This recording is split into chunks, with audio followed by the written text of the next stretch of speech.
नमस्कार साथियों, आप सभी का एक बार फिर से स्वागत है हमारे संपूर्ण भक्ति सागर चैनल में। आइए आज सुनते हैं आंवल की एकादशी की व्रत कथा। पौराणिक कथाओं में उल्लेख है कि जब भगवान विष्णु ने इस सृष्टि की रचना की तो उन्होंने आंवला वृक्ष को भी उत्पन्न किया। इस वृक्ष के स्मरण मात्र से ही गौदान करने का फल प्राप्त होता है और आंवले फल के सेवन से व्यक्ति को पुण्य प्राप्त होता है और मोक्ष का मार्ग उसके लिए प्रशस्त होता है। आंवला एकादशी या आंवल की एकादशी का व्रत फाल्गुन मास में शिवरात्रि और होली के बीच मनाया जाता है। इस दिन आंवले वृक्ष का विशेष महत्व होता है। भगवान विष्णु को आंवले का फल अत्यधिक प्रिय है। आंवले के वृक्ष में भगवान विष्णु का वास माना जाता है।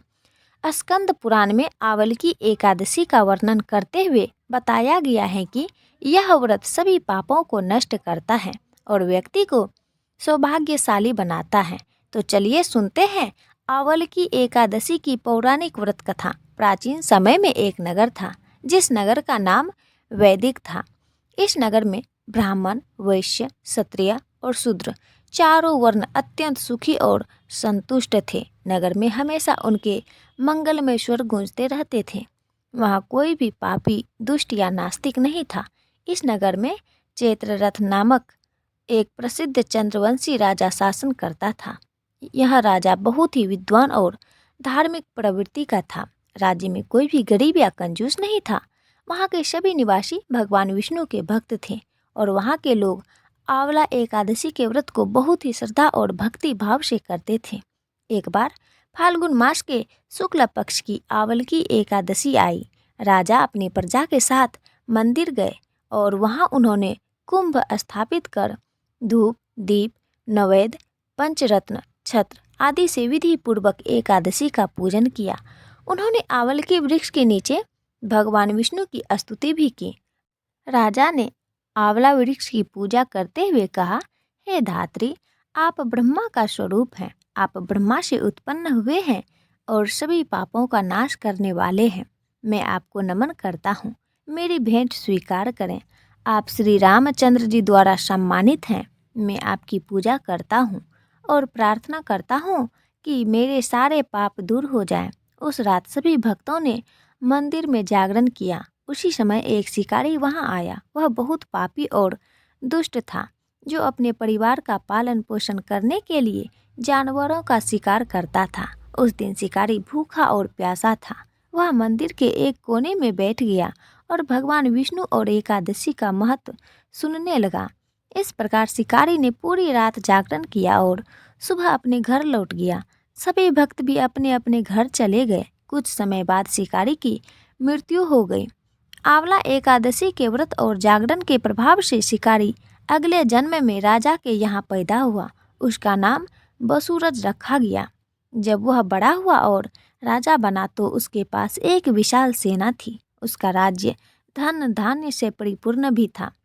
उसकी शक्ति चंद्रमा के समान थी, पराक्रम भगवान विष्णु के समान और स्थिरता पृथ्वी के समान थी। एक दिन राजा व सूरज शिकार के लिए जंगल गए। फिर वह अचानक रास्ता भटक गए। दिशा ना जानने के कारण उन्होंने एक आंवले के पेड़ के नीचे विश्राम किया और वहीं उन्हें नींद आ गई। उसी समय पहाड़ से डाकुओं का एक समूह वहां आ गया। उन्होंने राजा को अकेला देखा और चिल्लाने लगे, मारो मारो। डाकुओं ने कहा, इस राजा ने हमारे माता पिता, पुत्र और सभी रिश्तेदारों को मार दिया है, इसलिए हमें इसे मार डालना चाहिए। यह कहते हुए डाकुओं ने राजा पर हथियार से हमला करना शुरू कर दिया। जब डाकुओं ने राजा पर हमला किया तो ऐसा लगा कि उनके हथियार राजा के शरीर से टकराते ही फूल बन गए हो। उनके सभी हथियार उल्टे उन पर ही वार करने लगे और ऐसा होते ही सभी डाकू बेहोश हो गए। उसी समय राजा के शरीर से एक दिव्य देवी प्रकट हुई। वह अत्यंत सुंदर थी और सुंदर वस्त्र और आभूषणों से सुसज्जित थी। उनकी आंखों से लाल अग्नि की किरणें निकल रही थीं। देवी ने तुरंत डाकुओं पर आक्रमण किया और सभी को मार डाला। जब राजा व सूरज जागे तो उन्होंने डाकुओं को मृत पाया और सोचा कि इन दुश्मनों को किसने मारा। इस जंगल में ऐसा मेरा शुभ चिंतक कौन है। तभी एक आकाशवाणी हुई, हे राजन, इस संसार में तुम्हारी रक्षा भगवान विष्णु के अलावा और कौन कर सकता है। पिछले जन्म में तुमने आवलकी एकादशी का जो व्रत किया, यह उसी का पुण्य है। आकाशवाणी सुनने के बाद राजा अपने राज्य खुशी खुशी लौट गए और शासन करने लगे। तो यह थी आवलकी एकादशी व्रत की कथा। जो भी इस व्रत कथा को श्रद्धापूर्वक करता या सुनता है, उसके सभी कार्य सफल होते हैं और अंत में वह विष्णु लोक को प्राप्त करता है।